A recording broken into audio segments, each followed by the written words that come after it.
What's up, everybody? Welcome back to another movie review. Today we're talking about 2011's Transformers Dark of the Moon. Ooh, Michael Bay, you know, this is one of those trilogy cappers, right? So I think he really thought maybe this was going to be the last Transformers movie he got to make. At least it's the last one that he got to make with Shia LaBeouf.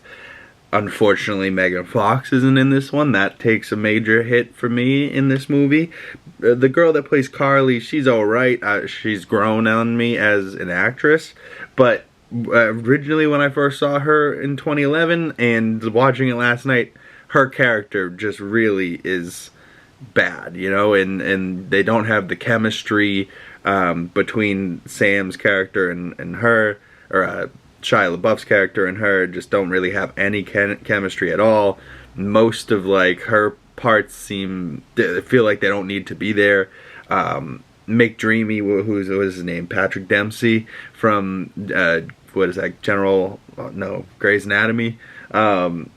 His character's like, yeah, I get they're trying to tie the humans back into it, but I don't know, I think this movie's about 30 to 40 minutes too long. I think if it was about an hour 50 to 2 hours, it would be a more solid movie. But man, is there parts of this that really drag on. And I literally watched this last night. I'm waking up this morning and talking about it, and I barely remember the first two acts. You know what I mean? Like, just some real hot garbage going on there. Like, I mean, there's obviously some cool parts, like the building starts to fall over, they gotta slide down the building. There's some cool action pieces in this, but it almost feels like Michael Bay was like, what's a cool action piece that I can do? Let's do that, and then build the story around that. And, you know, it just seems like some parts in the middle here are way too dragged out and shit. And, you know, her character just always being this blonde, beautiful flowing hair and her perfect makeup. Like, nah, Megan Fox was driving a tow truck and letting Bumblebee fuck shit up. You know what I mean? Like, I don't know.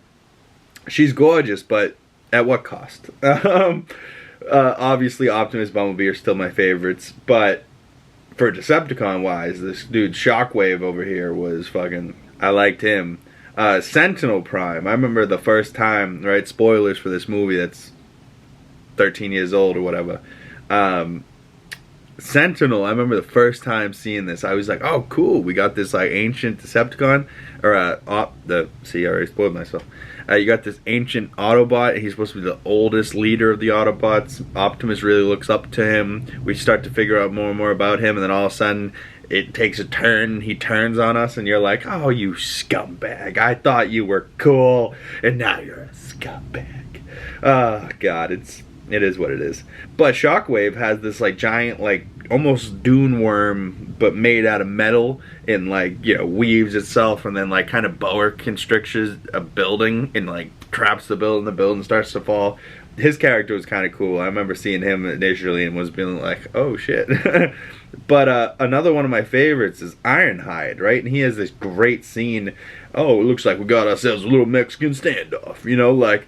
And it's him and whoever this other character is. Almost reminds me of Jazz from the first one, but I don't know his name.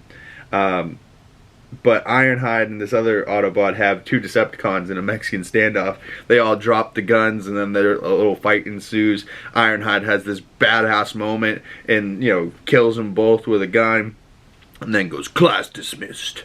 And then 0.0 seconds later, Sentinel turns on us, right? So probably like we're an hour and 40 minutes in or something, and the most badass part of the movie just happens, and then all of a sudden Sentinel turns on us and kills poor fucking Ironhide. Ironhide's been our boy since the first movie. It's Starscream, you know, right? Like, what? What? Come on, man. And in this one, he kills friggin' Megatron, Starscream, like a bunch of these dudes die. Ironhide, right? Like, that's just bad writing. I mean, I get it was the turn they wanted to make, but did they have to sacrifice one of the best?